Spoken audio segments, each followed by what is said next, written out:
in Delaware, I would have never have suspected this dude would have had any type of mainstream political interest. He's one of those, Black Panther, power to the people type cats. And a lot of times, those people, they don't really want to have any part in the political process. You know what I'm saying? This dude, every day I get an email from him. He's part of the Delaware campaign for Barack Obama to elect Obama or whatever. Okay. So every day I get an email from him. So I see that and I say to myself that there are a lot of black people who in prior times probably wouldn't have had any interest in it. And Obama is inspiring these people and motivating these people to get out and get involved in the political process. Because regardless of how you want to feel, that's what determines our fate in this country. That's right. You know what I'm saying? Regardless, it's so important to get out there and vote and get out there and exercise all the time. Vote because that's what determines our fate. That's it. You know what I'm saying? That's where it comes from, man. But I mean, to go back to your point, though, I agree with you. There were a lot of people who said that he was not electable, and I was one of them myself. And now that I'm saying, okay, white men supporting Obama, white women talking about he's handsome and this and that. Yeah. You know what that goes without saying. You know what I'm saying? He's a stud, all this kind of stuff. But white men, that was a shocker. Yeah. This is something that I've never seen with a black candidate. This dude is so different from like your Jesse Jackson. I take nothing away from Jesse. I appreciate what Jesse did in the 60s, but it's not 1972, it's 2007. True. You know what I'm saying? So it's a different day and age, and it takes a different type of brother, different type of thought process, different type of mentality to deal with other people. That's true. And Jesse may not have that at this particular time. No, he doesn't. He don't have. The man's 70 years old. Yeah, once you get 70 years old, you pretty much set in your ways or whatever. Yeah, exactly. You can be an advisor, but stay the hell out the spotlight. Yeah, exactly. And he's doing it this time. He's doing it. Now, some people say he's doing it because he wants to make sure he's on the quote unquote right side. But my thing is, I mean, it's like you said, his time is, at least in this particular arena. I'm not saying he's not relevant. Yeah, at least but in this particular arena, his time has passed. He still has his voice, and I still commend, appreciate, and listen. What he did, right? Yeah, and I still listen. You got to respect him, man. Yeah, you have to always respect him, and I still listen to what he has to say because he is an iconic figure in our community. But what I want to get at also is this other part of the black community who says, well, Obama doesn't believe in my issues. See, here's my philosophy on that. Look here. We done elected countless white men to be president of this country. We have elected white men to be president of this country who promised to do things for black people. JFK, Jimmy Carter. We've elected white men who didn't do a damn thing for this country. Went as far as to call Bill Clinton the first black president. Exactly. You know what I'm saying? Now, my thing is this.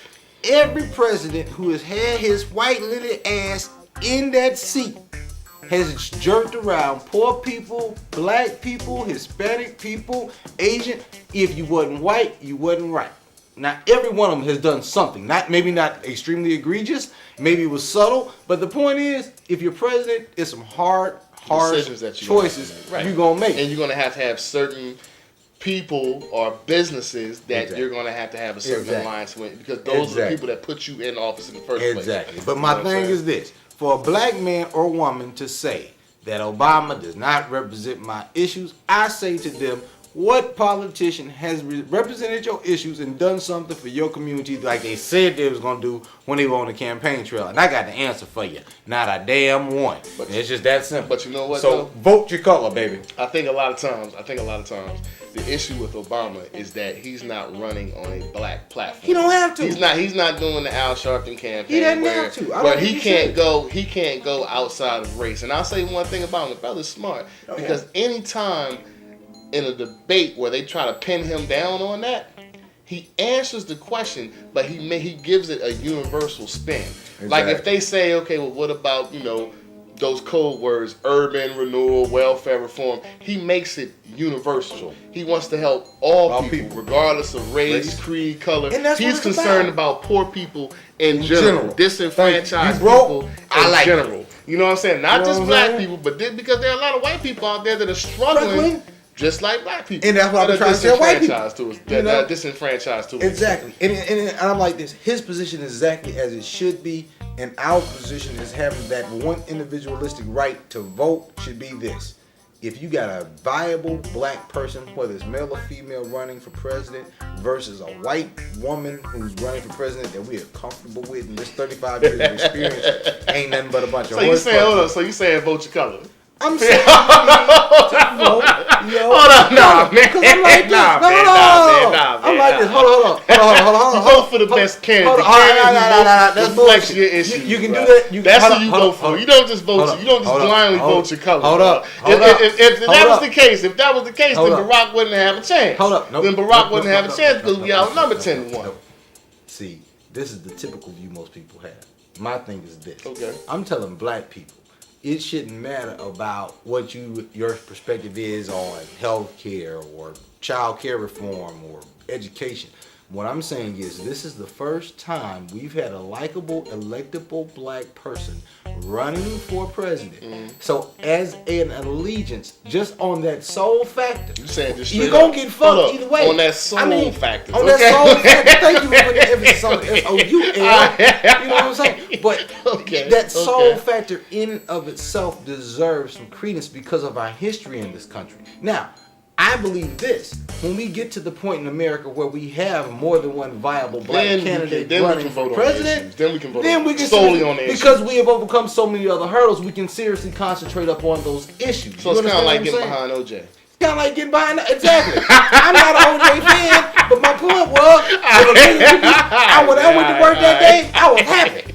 I don't know if he did it or didn't do it, but I felt good. You felt as though he got something for all of us. System. And he got something for Emmett Till. He got something for Meg Evans. Exactly. He got something for Soledad 9. He got something for the brothers of the 68th Democratic Convention. He got something for us. I got you. He got one. Now he a dumbass, but he got something. You know what I'm saying? I got you. But that's my point. Now, as to the issue, we already know where Hillary Clinton stands. We already know where Obama stands. And quite honestly, their platforms are real similar. They're real similar. But quite honestly, there's some things that I agree with from Hillary, and there's some things that I agree with from Clinton. I'm not going to disagree from Obama. From Obama.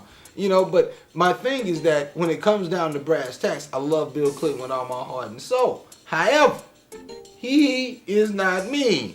Therefore, when I went to the ballot booth, you can imagine who I voted for. For Obama. You see what I'm saying? Gotcha. So that's understandable. And that's my only point. And you make a good point. Being that that this is our first time actually having a viable candidate. You make an excellent point. I give it to you. You make an excellent point. You know, of course, I'm gonna try to counter debate you. Or whatever, but you make an excellent point. Yeah, you make an excellent point. And the point that I didn't make, which we all need to consider, and what I was getting at and alluding to, was this right here.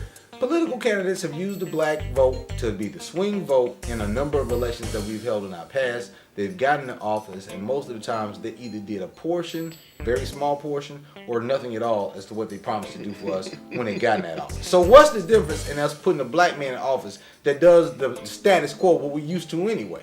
You can take that for what it's worth, but I'd much rather feel it from him than I would somebody else. So that's all I'm expecting the status quo?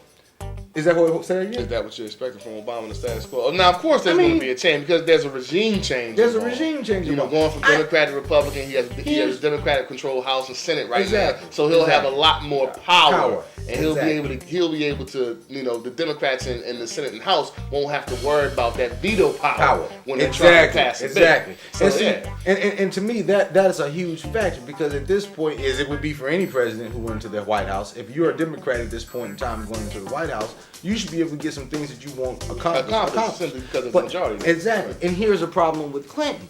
Some of those Democrats who are in office in the Congress aren't in bed with the Clintons. Some of them are. And maybe it could be an argument made that the most powerful ones are in bed with the Clintons because they gained their power under her husband's presidency. During the Clinton regime. You know what I'm saying? So there's an argument to be made for that. But what I also recognize is, as we had stated earlier, he has that personality as to which he can convince those who he has no political alliance or affiliation or ties to do what is in the best interest of that particular whatever. You're talking about Obama. Obama. I believe he has that personality to get that job done. The president, and what a lot of people and just the general public don't get, is that the president is not the end all of everything that happens. No, there's a checks and balances. You know, he's the checks and balances in the judicial system, the legislative branch, and the executive branch. There's checks and balances involved. And he is the face of what we elect. He is the face of our government. So him being the face, that means he is the person that's going to go to our legislature